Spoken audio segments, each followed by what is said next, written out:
نو زه دا تاسو ټولو ته دا چیلنج در کوم چې په دې آل دنیا کې به داسې کس تاسو پیدا نه کوي چې د هغه زوی عالم وي او پلار ترې خفه یا پلار یې په ځای پرېښي هېواد ته تښتېدلی.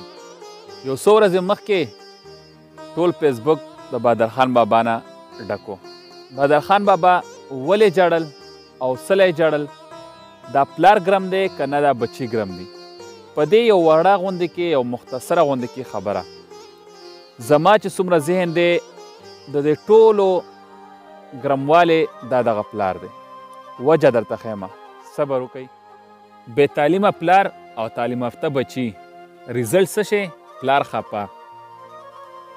د بادرخان بابا د دغه کیسې نه چې دغه 2-3 ویډیوګانې ما وکتلې او په دې کې ما نه چوړ وکړو، نو په دغه نتیجه زه رسم په نن سبا وخت کې په بچو باندې تعلیم ته نه علم ته ضرورت دی.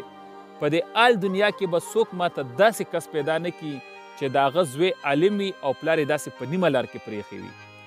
دا زما تاسو ته چیلنج دی چې څوک هم ماله داسې یو کس را پیدا کړي چې د هغه بچې عالم وي او پلار ترې خفه وي. انشاءالله چې دا زما یو یقین دی او امید مې دی او 100% زه دا یقین لرم چې داسې یو کس به څوک پیدا نه کړي چې هغه زوی عالم وي او دا پلار ترې خفه وي. هېڅکله داسې نشي کېدی. هغه علم حاصل کړی وي، هغه جنت دوزخ پیژني.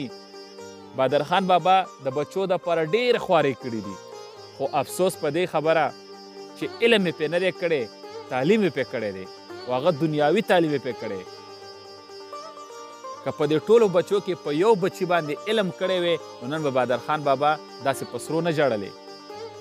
هغه به نن یو فخر کولی، هغه به ویډیو کې دا خبره کولی چې او په بې تعلیمه تعلیم یافته او په عالم کې دا فرق دی. نن سبا خو بې تعلیمه خلک ډېر زیات خلکو بدنام کړي دي. سړی چې بې تعلیمه پاتې شي دا هسې نه پاتې کیږي، دا د مجبورتیا د وجې، د څه د غریبۍ د وجې، څه د لاچارۍ د وجې هغه د تعلیم نه پاتې شي. خو زه درته نن په دې ویډیو په ذریعه دا خبره کوم 100% زما دا یقین دی چې نن سبا بالکل تعلیم یافته خلکو کې ډېر ښه خلک شته، تکړه تکړه خلک شته، ایمانداره خلک شته، ښه زبان والا، ښه دغه والا شته.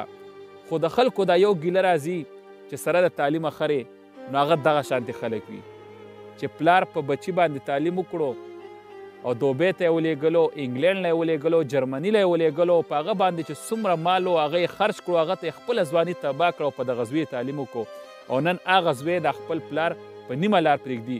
نو ګرم دلته څوک شو؟ ګرم دا پلار ځکه شو د باندې علم کړی وی. نو انشاءالله دا امید ما ساتلو او دا امید زه لرمه چې څوک هم داسې وي چې هغه تعلیم یافته او عالم، نو انشاءالله دته به واضحه پته لګي چې تعلیم یافته د هغه پلار څومره قدر کوي او عالم څومره قدر کوي د خپل پلار. او ایماندارو خفه نه شئ، ما په دې خبرو کې به خامخا څه ناڅه غلطي شوې وي، خو زه په خپله د بادرخان بابا دا کیسه چې ما واورېده او دا 2-3 ویډیوګانې مې وکتې، نو زه په خپله په دې نتیجه ورسېدم چې زه به په خپلو بچو باندې تعلیم نه علم کومه. ځکه چې د پلار چې خپل عزت غواړي هغه په بچي علم وکړي نو د پلار عزت به کېږي. ما ډېر وکتل د علماو چې څومره قدر او عزت کېږي په دې معاشره کې، دا د تعلیم یافته نه کېږي. او تعلیم یافته سړی بیا صرف د بچو شي، د پلار او د مور نه وځي. نو مینوالو دغه پیغام در سره مخکې هم شیر کوي.